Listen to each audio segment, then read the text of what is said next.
નમસ્તે મિત્રો, જય સોમનાથ, જય માતાજી, નાના મોટાને. આજે છે દિવસ 17, 5 કિલોમીટર ચેલેન્જ માટે. ચલો મિત્રો, થઈ ગયા છે રેડી. 17 દિવસથી સતત ચાલુ, એ પણ 5 કિલોમીટર. આ કોઈ શોખ નથી, પણ આ પોતાની જ જાતને આપેલું એક કમિટમેન્ટ છે. આજે કસરત કરશો ને તો કાલે બીમારીથી દૂર રહેશો 100%. શરીર મંદિર છે, એની સંભાળ રાખવી એ આપણી જવાબદારી છે મિત્રો.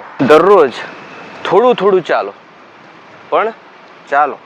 થાક લાગશે પણ એક દિવસ પરિણામ જરૂર લાવશે. એ લોકો બહાના બનાવે છે એ કોઈ દિવસ જીત મેળવી શકતા નથી, પણ જે સતત પ્રયત્નશીલ રહે છે ને એ પરિણામ મેળવે છે.